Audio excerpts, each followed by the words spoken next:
everyone around you is like stressing about homeschool, and you're like, my kid is 3 or younger, or maybe has a developmental delay and is like they're 3 or younger, and you're like, for me, homeschool doesn't even cut it. But you don't want this time to go to waste.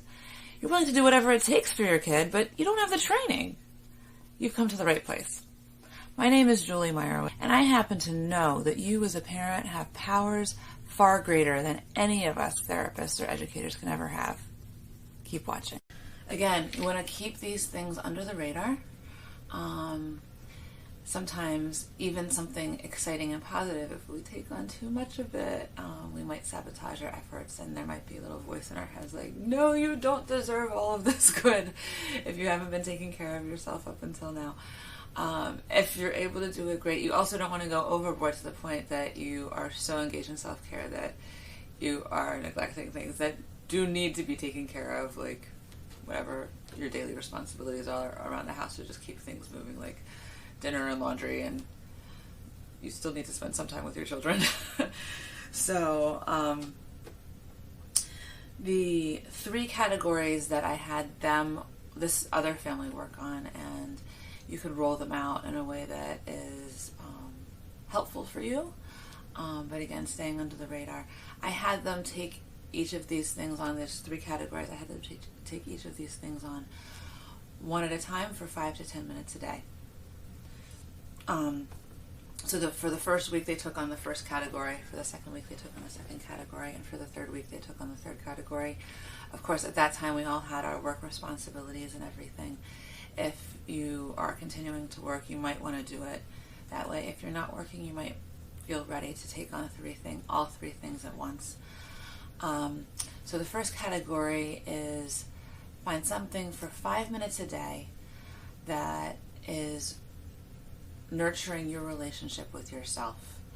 So in this case, the mother decided that she was going to exercise. I think they might have had a stationary bike or a walking machine for 5 minutes a day. Doing something physical is very good, especially if you're home. But a lot of us are in our heads right now, worried about what's happening in our own personal lives and all the changes around the world. And getting into our bodies is a way to break that tornado cycle that might be going on in our head and get a little more grounded. We might find that when we do connect with something physical for ourselves, that emotions come up, and I would suggest to let them, to find a safe place to just let them come out and pour out, and we might feel some relief. I think we'll likely feel some relief if that does happen. So and it was an opportunity when I was working with them to take things on for myself, and I've found that continuing these habits into this time period has been very helpful for me. So I like to do yoga videos. My favorite is Yoga with Adrienne. I also like to I've started a dance class recently and had a few sessions before we were all sent into quarantine. But the dance teacher recommended something called Trifecta Pilates. I'll put a link to that also below.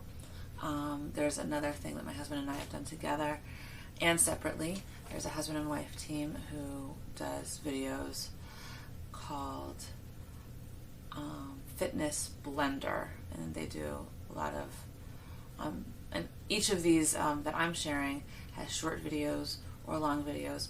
My husband has gotten into Filipino martial arts, and he enjoys a group called the Dog Brothers. There's a whole story about why they're called that, and he does videos by them, but there are tons of exercise videos online.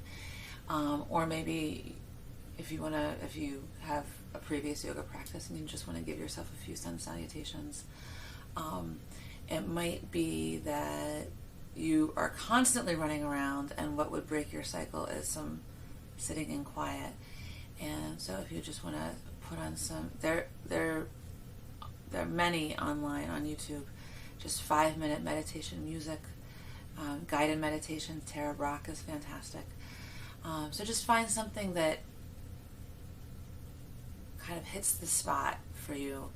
that you could do 5 to 10 minutes a day. If you're able to do more and stay within your range, that's fantastic. But to take on a little something with your relationship with yourself.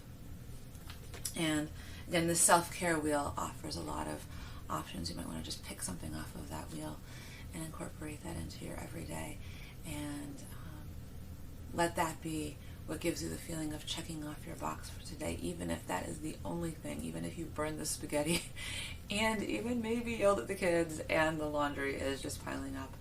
This gives you a box to check off to get back in gear.